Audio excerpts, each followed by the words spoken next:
Hey photo friends, this week's challenge is low light photography.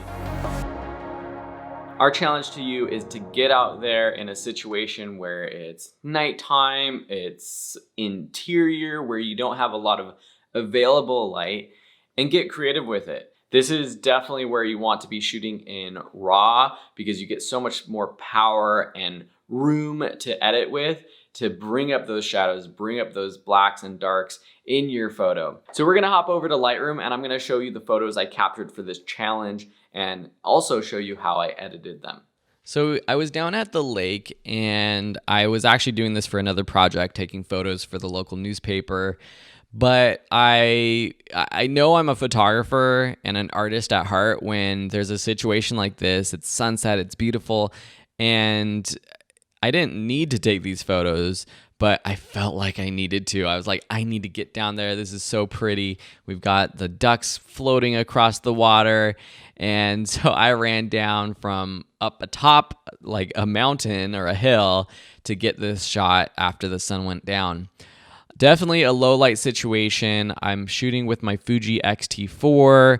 These two photos that I've edited already were shot at 2000 ISO, 1/60th of a second shutter speed, f11. So quite a high f-stop. I could have opened up that f-stop a bit to let in more light, but I wanted a deep focus. I wanted everything to be in focus, from these ducks in the foreground to the mountains and hills and sky in the background.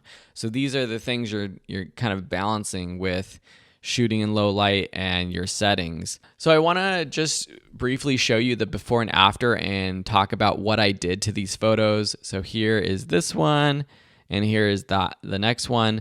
These other ones I haven't edited yet. I haven't edited these two. But then this one, I made some kind of quick edits to it. But really, I was just trying to bring out the colors of the sky. You can tell I definitely added style and color to this. Now, with the raw image, you don't really get the full feeling, the full colors that you get from actually being there. And so reality is probably somewhere in between these two photos. But for art's sake, I think that the photos on the right, the edited versions, look pretty tremendous. I cropped them quite a bit as well to get the framing exactly how I wanted.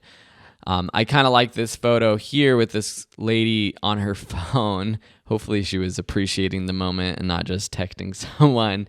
Maybe she was taking the photography masterclass and practicing her photography skills with her phone. Who knows? But I liked how she is framed with the landscape, with the tree, with this little dock pier thing over here, and just with the background of the water. And let me just show you the crop I did. So here's like the original, and then I cropped into her. I also used a more landscape, horizontal panorama frame aspect ratio. In terms of the edits I made, I just made some basic adjustments to the highlights and shadows and the overall exposure so that I'll again show you the before and after. I just wanted her and the landscape to be completely silhouetted, and then bringing down the highlights in the sky and in the water as well. I also added some warmth with the color temperature. Now, I'm just doing a brief overview. If you're interested in how this all works in Lightroom, I have a full class. So I know I'm going through this fast, but my goal is just to kind of quickly go over the main concepts of what I did. And if you are interested in this or confused, I definitely recommend taking our Lightroom course because you'll get up to speed and know everything I'm talking about in this class, in this video. I did add some noise reduction. It was at 2000 ISO, which isn't too high, so I didn't get too much noise in there, but added a little bit just to get rid of all of that noise. And then the main things I did were some gradient and radial filters. So these are where you're applying effects to just a portion of the image. So if I select this and press O on my keyboard, you can see that this highlighted pink area is where I'm applying this effect. And what I did here was I just dropped the temperature up here you can see, and that is a blue filter, basically adding some blue to the sky. Now if I select this one, basically what I was doing was adding some warmth to the sky, a little bit of dehaze, which brings out some of the features of the clouds. And so if I delete this one, you can see the before and then the after. So just a little warmth. And then the last thing I did was I added a radial filter to the water, and I just applied it to the highlights with this luminance mask. So really all it's selecting is the water. And I used an eraser brush to erase the hills in the background.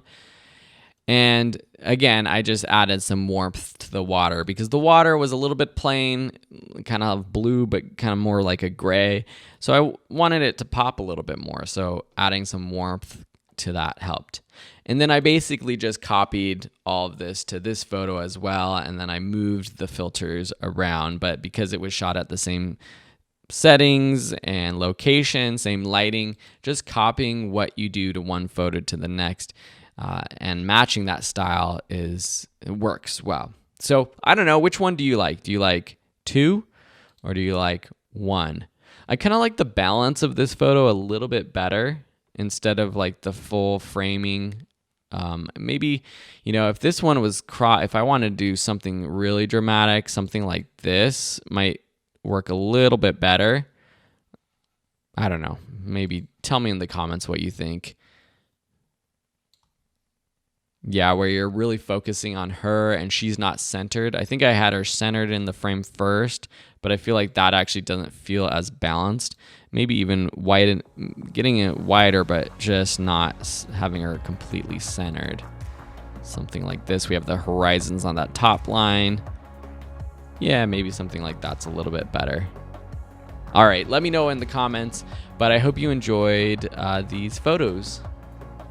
All right, so the purpose of these videos and these challenges is to get you out there taking photos.